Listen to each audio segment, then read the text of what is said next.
Hello, அஸ்ஸலாமு அலைக்கும் வரஹ்மத்துல்லாஹி வபரகாத்துஹு. அன்புக்குரிய சகோதரர்களே, அதிரை தாரு தௌஹீத் என்ற இந்த அமைப்பில் உள்ளவர்கள் கொள்கை கெட்டவர்கள் என்பதற்குண்டான ஆதாரத்தை சகோதரர் அப்துல் நாசர் அவர்கள் அள்ளி போட்டாங்க. அதுக்கு பதில் சொல்ல புகுந்தவர்கள் என்ன செய்கிறாங்கன்னா, 1977 நாங்கள் சவுதி அரேபியா போனோம், அதுக்கடுத்து நாங்கள் உம்ரா செய்ய போனோம், அடுத்து 1982 நாங்கள் அலுவலகம் திறந்தோம், 1983 அலுவலகத்துக்கு கதவு போட்டோம், அதுக்குள்ளே டாய்லெட் கட்டணும், இது தேவையா? இது கொள்கை கெட்டவர்கள் என்று சொல்லி நாங்கள் பகிரங்கமாக குற்றச்சாட்டு வைத்து சூனியத்தை நீங்கள் நம்பிக்கொண்டிருக்கின்றீர்கள். அப்படி நம்பக்கூடியவர்களை கொண்டு இலங்கையிலிருந்து இறக்குமதி பண்ணியிருக்கீங்க. அவங்க சொல்லி காமித்த அந்த வாசகத்திலே இருக்குது, கொள்கை கெட்டவர்களால் இலங்கையிலிருந்து இறக்குமதி செய்யப்பட்ட முர்ஷித் அப்பாசிக்கு அப்படின்னு சொல்லியே வருது. அப்படின்னும் பொழுது இப்படி கொள்கை கெட்டவர்கள்லாம் கூட்டிட்டு இந்த மாதிரி நீங்கள் பேச விட்டது சரியா அப்படின்றதான் கேள்வியாக வச்சா, அதுக்கு உண்டான பதிலை சொல்லுங்கன்னா, உங்களுடைய வாழ்க்கை வரலாறை கேட்குறதுக்காக நாங்கள் வரலை. அவர் இது ஒருத்தவர் பேசினார், அவர் அவருடைய பேரன் வயசாக இருந்தா என்ன, கொள்ளுத்தாத்தா வயசாக இருந்தா என்ன, எந்த வயசாக இருந்தால் உங்களுக்கு என்ன, கேட்ட கேள்விக்கு என்ன பதில்ன்றது தான் இங்கே மேட்ரே ஒழிய, இது இத்தனை வருஷத்தில் நாங்கள் அந்த வருஷத்தில் நாங்கள் அலுவலகம் திறந்தோம், இது தேவையில்லாத விஷயம். இப்போ அன்வர் பாயை விட்டு பயன் பண்ண விட்டு அவர் அழகாக சொல்லுவார், நான் எத்தனாவது வருஷம் நான் தௌஹீதுக்கு வந்தேன் தெரியுமா, எந்த வருஷத்தில் எனக்கு தௌஹீது சொல்லப்பட்டது தெரியுமா. அப்புறம் அதிரி ஜப்பார் பாயை கூப்பிட்டு பேச விட்டு அவர் சொல்லுவார். அப்புறம் பக்கீர் பாயை இந்த மாதிரி வரிசையாக நாங்கள் ஆளை விட்டு பேச விட்டோம்னா இது தேவையில்லாத விஷயம். என்ன குற்றச்சாட்டு வச்சோமோ அதுக்கு பதில சொல்லுங்கள், முதல் விஷயம். அடுத்து என்னென்னா, இதுக்கு ஆதாரம் கேட்குறாங்க. ஆதாரம் கேட்டேன், ஆதாரமே தரலை. கொள்கை கெட்டவர்கள் என்பதற்கு ஆதாரத்தை அப்துல் நாசர் சொன்னார். சொன்னதை காதில் வாங்கினாரா என்னன்னு தெரியல. தமிமத்தன்றது தமிமத்துன்னு கேட்குது. அதே மாதிரி சொன்ன விஷயம் ஒழுங்காக விளங்காமல் இதுக்கு தன்னுன்னு தான் வரணும், துண்ணுன்னு வரக்கூடாது. இது சொன்ன விஷயமே மாற்றி விடுகுது. சொன்ன விஷயம் காதில் ஏற மாட்டேன்னு நினைக்கிறேன். அவர் சொன்னார், அழகாக சொன்னார், இந்த மாதிரி சூனியத்தை நம்பக்கூடியவர்களை கொண்டு பயான் பண்ண விட்டீங்களா இல்லையா, இதுதான் கொள்கை கெட்டவர்கள் என்பதற்குண்டான ஒரு ஆதாரம்னு சொன்னால், நாங்கள் சூனியத்துக்கு எதிராக சேலஞ்சு விட்டோம், அப்பயே நாங்கள் நோட்டீஸு போட்டோம். 30 வருஷத்துக்கு முன்னாடி நாங்கள் அப்பயே சொல்லிட்டோம், இதெல்லாம் புதுசு மாதிரி இப்போ செய்கிறாங்க என்று சொல்லி இப்போ குறை சொல்கிறீங்கல்ல. அப்படி சேலஞ்சு விட்டாலும் ஏன் முர்ஷித் அப்பாசியை பேச விட்டீங்க? அவர் சூனியத்துக்கு ஆதரவாக பேசிட்டு போனாரா இல்லையா? அப்போ நீங்கள் சொன்னதுலேருந்தே என்ன தெரியுது, ஊர் உலகம் அறிந்த ஒரு விஷயம் இதுக்கு ஆதாரம் கேட்குறீங்களேன்னு கேட்டால், ஊர் உலகம் அறிஞ்ச விஷயம்னா நீங்கள் சொல்ல வேண்டியதானே. ஒருத்தவர் சொல்கிறாரு, நான் ஊமை, எனக்கு பேச வராது அப்படின்னு சொல்லி ஒருத்தவர் உங்கள்கிட்ட சொல்கிறாரு. இதுக்கு அவர் ஊமை இல்லைன்றதுக்கு பெரிய ஆதாரத்தை கொண்டு வரணுமா? அந்த வேண்டா, ஊமன்னு சொல்கிற நீனு, அதை எப்பறம் அவன் வாயால் சொல்லுவ? நீ ஒரு ஊமனை எப்பறம் நான் நம்புறது? உலக அறிஞ்ச விஷயத்துக்கு எதுக்குற ஆதாரம்னு கேட்போமா இல்லையா? அந்த மாதிரி நாங்கள் இந்த மாதிரி சூனியத்தை ஆதரிக்கவில்லை, எதிர்க்கிறோம்னு சொல்லக்கூடியவர்கள் ஏன் அப்போ அவரை கொண்டு ஏற்றுனீங்க? அப்போ அதில் ரொம்ப பேணுதலாக சிறு சிறு விஷயங்களில் கூட நாங்கள் கருத்து வேறுபாடு உள்ள விஷயங்களை நாங்கள் பேச விட மாட்டோம், உட்காந்து மசூரா பண்ணுவாங்களாம். மசூரா பண்ண வரைக்கும் அதெல்லாம் நீங்கள் சொல்லக்கூடாது அப்படின்னு நாங்கள் சொல்லி கராராக சொல்லி தான் ஏற்றுவோம். ஒரு குறிப்பிட்ட பொது தலைப்பில் தான் பேச சொல்லுவோம். அப்படி மாற்று கருத்து உள்ளவர்களை, இதுதான் கொள்கை கெட்ட தன்மை. இப்படிப்பட்டவர்களை தான் கொள்கை கெட்டவர்கள்னு சொல்கிறோம்.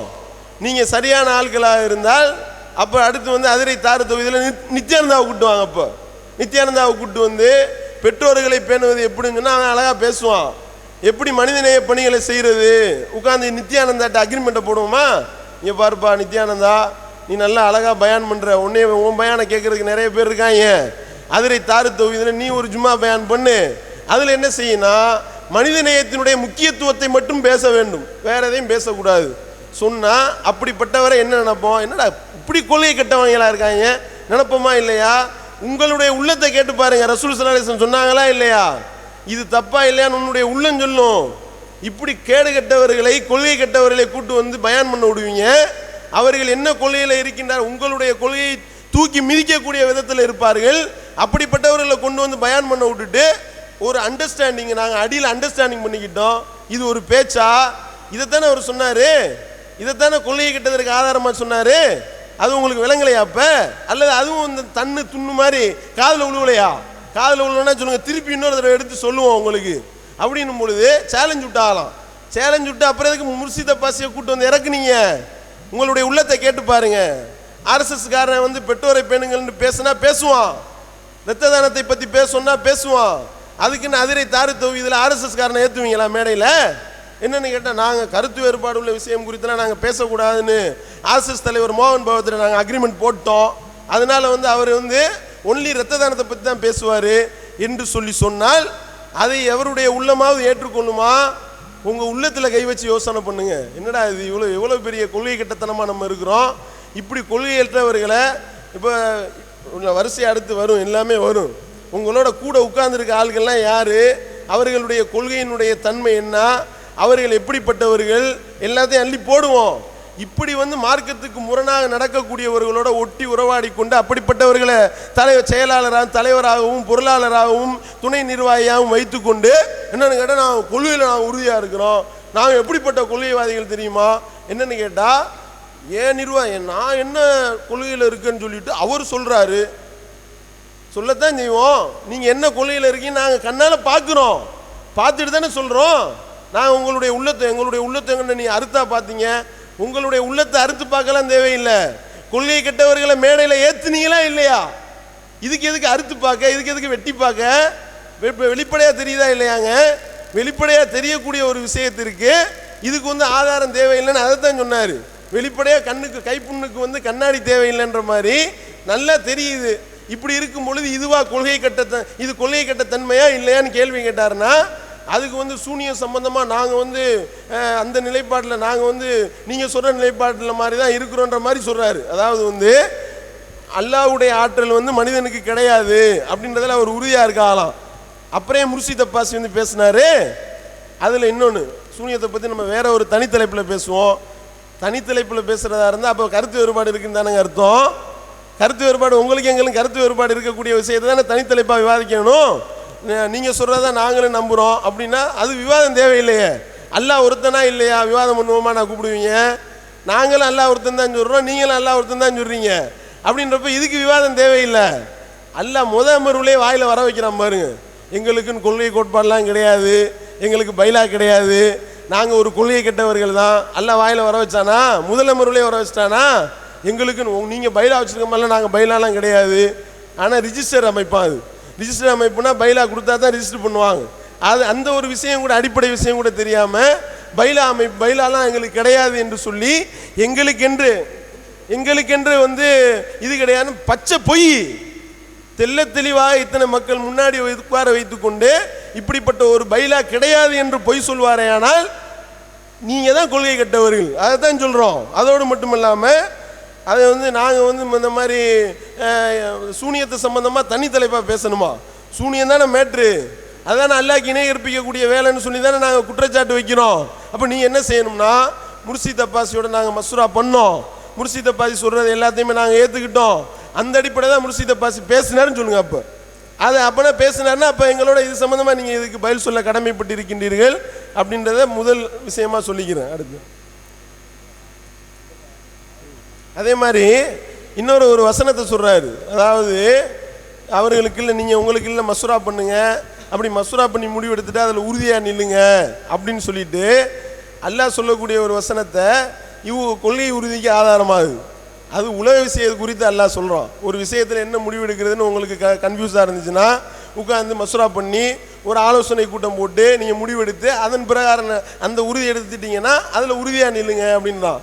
இதை வந்து அல்லாஹ் ஒருத்தவனா ரெண்டு பேரா வாங்க மசூரா பண்ணுவோம், அல்லாஹ்வுடைய தூதர் வந்து ரசூல் ஸல்லல்லாஹு அலைஹி வஸல்லம் முகமது நபியா இல்லையா வாங்க மசூரா பண்ணுவோம், மசூரா பண்ணிட்டு முகமது நபி மாதிரி தெரியலையே ஒரு ஆலோசனை கூட்டத்தில் முடிவெடுத்துட்டீங்க நாங்கள் எழுத்த கொள்கையில் உறுதியாக நிற்போம் என்று சொன்னால் இது எப்படிப்பட்ட ஒரு நிலைமை? இந்த மாதிரி தான் ஒன்று கிடக்க ஒன்று விளங்கிட்டு நீங்கள் மார்க்கத்துக்கு விளக்கம் சொல்கிறதுனால தான் இவ்வளவு பெரிய விபரீதங்கள் உங்களுக்கு ஏற்பட்டிருக்கு அப்படின்றது கூடுதல் தகவல்.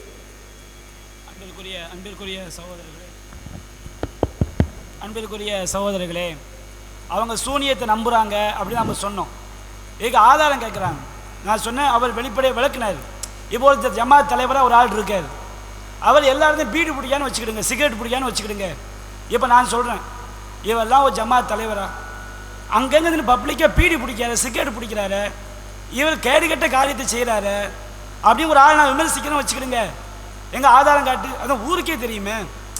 சிகரெட்டு பிடிக்கிறது ஒரு ஆள் பப்ளிக்காக பிடிக்கான்னு வச்சுக்கிடுங்க, ஊருக்கே தெரிஞ்ச விஷயம் என்ன கேட்கக்கூடாது, ஆதாரம் கேட்கக்கூடாது. அன்பார்ந்த சகோதரர்களே, இந்த சிஹிர் சம்பந்தமாக, சூனியம் சம்பந்தமாக திருமறை குர்ஆன் என்ன சொல்லியிருக்கிறது என்பதையெல்லாம் விவாதத்தினுடைய துவக்கத்தில் நாங்கள் குறிப்பிட்டிருந்தோம். சிஹிர் என்றால் அது ஒரு பொய் தான், கண்கட்டி வித்தை தான், அதற்கு எந்த விதமான சக்தியும் கிடையாது என்பதற்கு ஏராளமான ஆதாரங்கள் திருமறை குர்ஆனில் நிறைந்திருக்கிறது. அதில் பல்வேறு விதமான ஆதாரங்கள். அதில் ஒரு ஆதாரம் என்று பார்த்தால், அல்லாஹ் திருமறை குர்ஆனில் நபிகள் நாயகம் ஸல்லல்லாஹு அலைஹி வஸல்லம் அவங்களை நோக்கி சொல்கிறான், ஒலவு நஸ்ஸல்னா அலைக்க கிதாபன் ஃபி கிர்தாசின், நபியே இந்த திருமறை குர்ஆனை உமக்கு பேப்பர் வடிவில் நாம் தந்து ஃபல மசூஹுபி ஐதீஹிம், தங்களுடைய கரங்களால் இணை வைப்பாளர்கள் தொட்டு பார்த்தால் கூட ல காலல்லதீன கஃபரு இன்ஹாதா இல்லா சிஹரும் முபீன், அப்போதும் பேப்பர் வடிவில் திருமறை குர்ஆனை உங்களுக்கு கையில் தந்தாச்சு, அதை அவருடைய கரத்தால் தொட்டு பார்க்கிறார்கள். தொட்டு பார்த்ததற்கு பிறகும் இறை மறுப்பாளர்கள் இது தெளிவான சூனியம் என்று தான் கூறுவார்கள். அப்படின்னா சூனியத்துக்கு அல்லாஹ் எந்த அர்த்தத்தை கொடுத்துருக்கிறான்? சூனியம் என்றால் பொய். அவர்கள் வேண்டுவதற்கு ஏற்ப திருமறை குர்ஆனை பேப்பர் வடிவில் அவங்களுடைய கைக்கு நாம் தந்தாலும் அதை இறை மறுப்பாளர்கள் கையால் தொட்டு பார்த்து இது பேப்பர் தான் என்று உறுதி செய்ததற்கு பின்னாலும் அதை மறுப்பதற்காக வேண்டி சாக்கு போக்கா சொல்லுவாங்க, இது சிஹ்ரு, இது சூனியம், இது உண்மை கிடையாது, முகமது ஏதோ கண்கட்டி வித்தை பண்ணுறாரு, ஏதோ மேஜிக் தந்திரம் பண்ணி இந்த மாதிரி செய்கிறாரே ஒழிய உண்மையில் இறைவனின் புறத்திலிருந்து இந்த மாதிரி திருமறை குர்ஆன் அருளப்படவில்லை என்றுதான் சொல்வார்கள். அப்போ தெள்ள தெளிவாக சூனியம் என்றால் பொய் என்கிற அர்த்தத்தை தான் அல்லாஹ் வழங்கியிருக்கிறான் என்பதற்கு இந்த வசனம் ஒரு ஆதாரம். அதே போல அல்லாஹ் திருமறை குர்ஆனில் சூரத்து தூர் என்கிற அத்தியாயத்தில், அஸ்ஸலாமு அலைக்கும் சகோதரர்களே, அல்ஹம்துலில்லாஹி ரப்பில் ஆலமீன் வல் ஆகிபத்து லில் முத்தகீன் வஸ்ஸலாத்து வஸ்ஸலாமு அலல் முர்ஸலீன் அல்லாஹும்ம ஸல்லி அலா முஹம்மதின் வ அலா ஆலி முஹம்மத் கமா ஸல்லைத அலா இப்ராஹீம வ அலா ஆலி இப்ராஹீம இன்னக ஹமீதுன் மஜீத். அல்லாஹும்ம பாரிக் அலா முஹம்மதின் வ அலா ஆலி முஹம்மத் கமா பாரக்த அலா இப்ராஹீம வ அலா ஆலி இப்ராஹீம இன்னக ஹமீதுன் மஜீத். கண்ணியத்திற்குரிய சகோதரர்களே, இதுவரை அந்த தரப்பில் 3 அமர்வும் இந்த தரப்பில் 2 அமர்வும் நிகழ்த்தப்பட்டிருக்கிறது. எங்கள் தரப்பில் இதுவரை 2 கேள்வி கேட்கப்பட்டிருக்கிறது. அதாவது, எங்கள் மீது அல்லாஹ் எல்லா காரியங்களையும் செய்வது போல் சூனியக்காரர்களால் எல்லா காரியமும் செய்ய முடியும் என்று அதிரை தாரு தௌஹீதுக்காரர்கள் நம்புகிறார்கள் என்று ஒரு அபாண்ட பெரிய பொய்யை கூறினார்கள். அதற்கு எங்கள் தரப்பிலிருந்து நாங்கள் அப்படி நம்பியதற்கான ஆதாரத்தை இச்சபையோர்கள் முன்னிலையில் சமர்ப்பிக்க வேண்டும். ஆதாரம் சமர்ப்பிக்காமல் சூனியம் பற்றி பேசுவதில் எந்த அர்த்தமும் இல்லை. நாங்கள் அப்படி நம்புகிறோமாங்கிறத முதல்ல நீங்கள் ப்ரூவ் பண்ணுங்கள், அதுக்கு பிறகு இதை பற்றி நம்ம தொடருவோம். அடுத்த கேள்வி என்ன கேட்டோம்?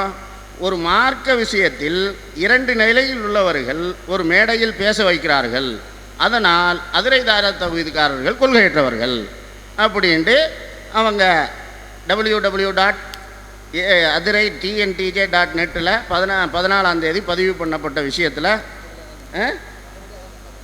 பதிவு பண்ண விஷயத்தில் இங்கே ஆரம்ப உரையிலையும் அப்படித்தான் குறிப்பிடப்பட்டுச்சு என்ற இணையதளத்தில் குற்றம் சுமத்தியிருக்கிறீர்கள்.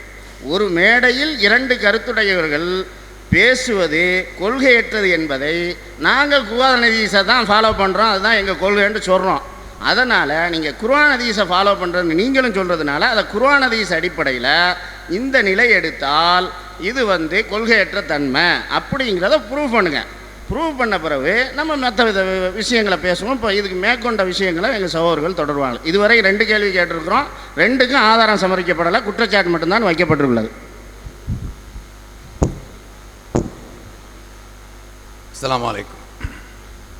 எல்லாரையும் கூப்பிட்டு பேசுவீங்களா அப்படின்னு சொல்லி கேட்டதுக்கு அவர் உதாரணமாக நித்யானந்தா கூப்பிட்டு பேச வைப்பாங்களா அப்படின்னு சொல்லி கேட்குறாரு. ஒரு உதாரணத்துக்கு கூட நித்யானந்தா தான் கிடைக்கிறாரு அவருக்கு, பாருங்க. உதாரணம் சொல்கிறது கூட நித்யானந்தா தான் கிடைக்கிறார், வேற யாருமே கிடைக்கல.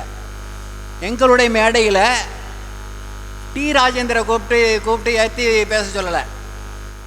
எங்களுடைய மாநாட்டில் என்ன தேவநாதனா வின் டிவி ஓனரு, அவனை ஏற்றி நாங்கள் பேச வைக்கலை. எங்களுடைய மேடையில் ஜெயம் ஹாரூனு, தமிழகத்தினுடைய தர்காவுடைய டோட்டல் தர்காவுடைய தலைவர், அவரையெல்லாம் கூப்பிட்டு உட்கார வச்சு பேச வைக்கலை. இந்த மாதிரி எங்களுடைய ஒரே கொள்கையில் உள்ள லா இலாஹா இல்லல்லாஹ் சொன்னவன்கிட்ட என்னென்ன சின்ன சின்ன கருத்து வேறுபாடுகள் இருக்குது அதை நாங்கள் கலைஞ்சி பேசிக்கிட்டு நாங்கள் ஓப்பனாக வந்து ஏற்றிடுவோம் அப்படின்னு தான் அவங்க சொல்லுமே தவிர, நாங்கள் டிஸ்கஸ் பண்ணுவோம், நாங்கள் ஆலோசனை பண்ணுவோம், அதிலே தான் இருந்துக்கிட்டு இருப்போம் அப்படின்லாம் நாங்கள் சொல்லலை. இந்த 2 விஷயங்களில் நீங்கள் அதான் பொதுவாக நீங்கள் கேட்டுக்கிட்டு இருக்கக்கூடியவங்க 2 விஷயங்கள்லையும் ஒப்பிட்டு பார்த்தீங்கன்னா, களிமா சொன்னவன், அல்லாஹ் ஒருத்தனை மட்டும் நம்புகிறவன், ஷிர்க்கு வைக்காதவன், முக்கியமாக ஷிர்க்கு வைக்காதவன், இவன் ஏதேனும் ஒரு சிறிய விஷயங்களில் மசாலாக்களில் வந்து எங்களோட கருத்து வேறுபாட்டில் இருந்தான்னு சொன்னாக்கா நம்ம பேசி தீர்த்துக்கிட்டு நம்ம பேசுவோம், பப்ளிக்கை சொல்லுவோம், மக்களுக்கு சொல்லுவோம்னு சொல்கிறது அது தவறா? இல்லை முஷ்ரிக்காக இருந்துக்கிட்டு, இறை மறுப்பு கொள்கையில் இருந்துக்கிட்டு, இறைவனுக்கு இணை வைக்கக்கூடிய கொள்கையில் இருந்துக்கிட்டு அவனை ஒருத்தனை கூப்பிட்டு அங்கே மதுரையில் வந்து நோம்பு கட்சியெல்லாம் கொடுத்தாங்களாம் ஒரு நடிகர் மகனுக்கு அப்பனுக்கு என்னமோ, அது வேறு பத்திரிகைலாம் போட்டிருந்தாங்க, அதெல்லாம் குறிப்பு எடுக்கலை. ஆனால் இந்த டி ராஜேந்திரன் வந்து ராஜேந்திரன் அது ஏற்றுனதெல்லாம் வந்து எல்லாருக்கும் தெரியும். வேறு நம்பிக்கைக்கு என்ன ஆதாரம் அப்படின்னு சொல்லி கேட்டோம். நான் நம்புகிறேங்கிறது நீங்கள் சொல்கிறீங்களே, நானில் சொல்லணும், அதுக்கு ஆதாரம் என்னன்னு கேட்டாக்கா சிகரெட்டு குடிக்கிறானா, நீ தான் சிகரெட்டு குடி உலகத்துக்கெல்லாம் தெரியுமே, உலகத்துக்கெல்லாம் தெரியுதில்ல, நீ சொல்லிடு, அதைத்தான் நம்ம கேட்டோம். சகோதரர் அதை சொல்லியிருக்காரு, 2 விஷயங்கள் சொல்லியிருக்காரு. அடுத்ததாக சகோதரர்களே, அந்த கடித பரிமாற்ற விஷயங்கள் நான் சொல்லணும். இந்த சூனிய மாவு அரைக்கிறதுல வந்து பின்னாடி அவங்க அரைச்சிக்கிட்டே இருக்கட்டும், நான் என்னோட விஷயம் நான் சொல்லிக்கிட்டு போகிறேன். இந்த கடித பரிமாற்றங்கள் இருக்குல்ல, அதில் வந்து நாங்கள் சலாம் என்ன கிளிப்பையா அந்த அந்த ஒரு கிளிப் ஒன்று பெண்டிங் இருக்குது, அதை போட்டுருவோம். அது வந்து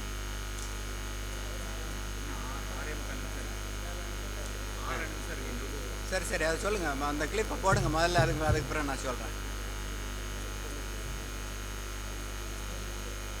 முருகேஷ், இதே காலகட்டத்தில் சென்னையில் ஹிஸ்புல் அன்சார் என்ற பெயரில் ஒரு குழு, அது ஒரு சின்ன குழு செயல்பட்டு சென்னை பகுதியில் இந்த ஏகத்துவ பிரச்சாரத்தை அவங்களுக்கு தெரிஞ்ச வட்டத்தில் செய்து கொண்டிருந்தார்கள். யாரும் புதுசாக ஒன்றும் உண்டாக்கிறவே இல்லை. இதே காலகட்டத்தில் நாங்கள் சங்கரன் மண்டலில் பணியாற்றிக் கொண்டிருக்கும் பொழுது அங்கே தீன் விளக்க குழு என்ற பெயரில் ஒரு குழுவை அமைத்து அந்த தஞ்சை மாவட்டத்தினுடைய பகுதிகளில் மாத்திரம் நாங்கள் ஒரு பக்கம் ஒரு பிரச்சாரம் நடத்தி கொண்டிருந்தோம். எல்லாம் 80களில் உள்ள சமம் வரலாறு இதெல்லாம். இதே காலகட்டத்தில் கோவையில் கோயம்புத்தூர்ல ஐஎஸ்எம் சொல்லி கேரளாவை சேர்ந்த முஜாஹிதுகளுடைய இளைஞர் அமைப்பாக இருந்த ஐஎஸ்எம் இத்திஹாது சுப்பானுல் முஜாஹிதீன் என்ற ஒரு அமைப்பு இந்த கோவையில, ஊட்டியில, நீலகிரியில இந்த பகுதிகளில் செயல்பட்டு கொண்டு வந்தார்கள். அவங்களும் இதைத்தான் சொன்னாங்க, குர்ஆன் ஹதீஸை மாத்திரம் தான் நம்ம பின்பற்றணும் அப்படின்னு சொன்னாங்க. இதே காலகட்டத்தில் திருச்சியில இதே ஐஎஸ்எம் என்ற பெயரில் ஒரு குழு இருந்து இதே பிரச்சாரத்தை செய்து கொண்டு வந்தார்கள். இப்படி சில ஊர்களில் தௌஹீத் ஜமாத் என்றும், சில ஊர்களில் தாரு தௌஹீத் என்றும், சில ஊரில் ஐஎம் என்றும், காயல் பட்டணத்தில் ஐஎம் என்றும், இப்படி பல பெயர்களில் பல ஊர்களில் பல பகுதிகளில் இந்த செயல்பாடு நடந்து கொண்டிருந்தது 80களில் எல்லாம். இந்த காலகட்டத்தில் தான் இப்ப துபாயில் இருக்கக்கூடிய ஐஏசி என்ற ஒரு அமைப்பு இப்போ இருக்குது. இப்ப அந்த அமைப்பினுடைய செயலாளராக சகோதரர் பசுரிலாயி அவர்கள் இருக்கிறார்கள். இந்த ஐஏசி என்ற ஒரு அமைப்பு, துபாயில் உள்ள ஒரு அமைப்பு, எல்லாரையும் ஒருங்கிணைக்கக்கூடிய ஒரு வேலையை செய்யுது. யாருக்கு யாரும் தொடர்பே கிடையாது. அது மாதிரி கமால்ஜி மதனி அவருக்கு நாகர்கோயில் பகுதியில் ஜம்மியத்து தாவத்தில் இஸ்லாமியாண்டு ஒரு அமைப்பு வைத்து அதன் பேர்ல அவங்க அங்க செயல்பட்டு கொண்டிருந்தாங்க. நான் எதை சொல்லவில்லை என்று குற்றம் சுமத்துகிறாரோ அதை சொல்லி இருக்கிறேன்.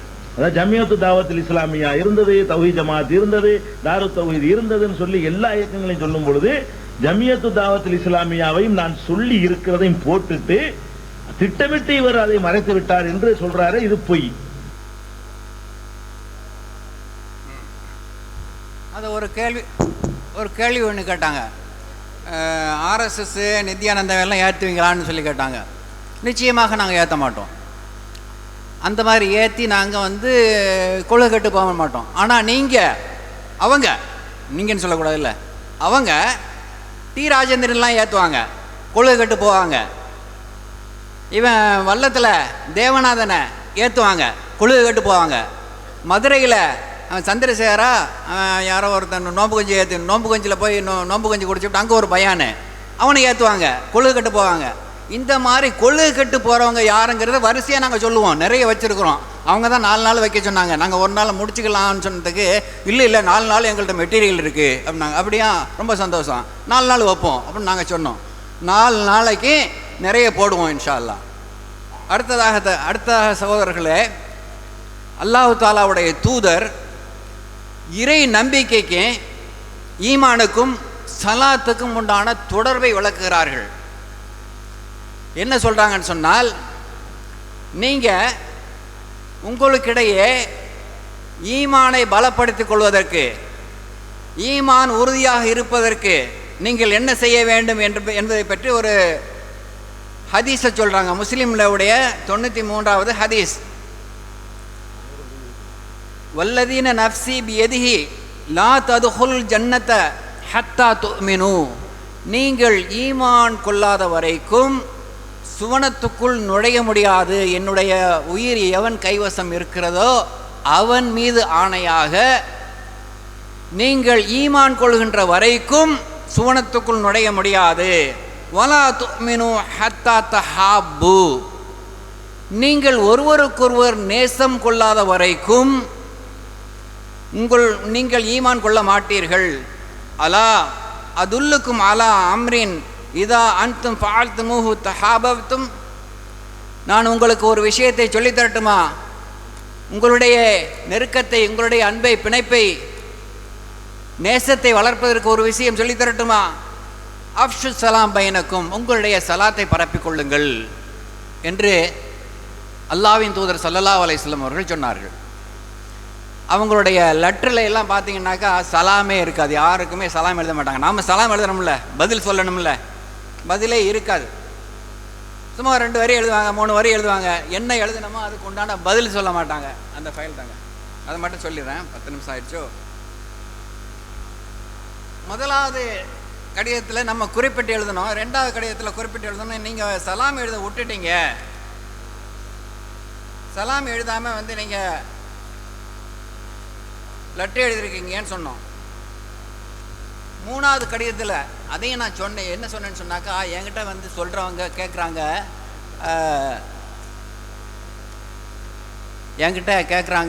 அவங்களுடைய தேவைக்குன்னா நம்மளை பயன்படுத்திக்கிடுவாங்க, முஸ்லீம்கள்னு சொல்லுவாங்க, சலாம் சொல்லுவாங்க, நோட்டீஸ் கொடுப்பாங்க, பள்ளியாசலில் வசூல் பண்ணுவாங்க. முடிஞ்சு போச்சுனாக்கா நம்மளுக்கெல்லாம் சலாம் சொல்ல மாட்டாங்க அப்படின்லாம் சொல்கிறாங்க. அப்போ நான் கவுண்டர் கொடுக்குறேன், அப்படிலாம் இருக்காதப்பா, அவங்க சொல்லியிருப்பாங்க, நீ கவனிச்சிருக்க மாட்டேன் அப்படின்னு பல பேர்கிட்ட நான் சொல்லியிருக்கிறேன். எனக்கு வந்த பிறகு தான் அவனுங்க சொன்னதெல்லாம் உண்மைன்னு விளங்கிட்டேன். இங்கே பாருங்க, வேணா நீங்கள் இதை ஃபோக்கஸ் பண்ணிக்கிடுங்க. ஒரு லெட்ரு எழுதியிருக்காங்க, 2, 4, 5 வரி. இதில் சலாம் கிடையாது, ஒரு மண்ணும் கிடையாது. இப்படித்தான் ஒரு முஸ்லீம்களுக்கு இடையே ஒரு லெட்ரு பரிமாற்றம் நடக்கணுமா அப்படிங்கிறது ஒரு கேள்வி. இந்த மாதிரி எழுதுறதுக்கு, இந்த மாதிரி எழுதி கொள்கை கிட்டு போகிறதுக்கு என்ன ஆதாரம்?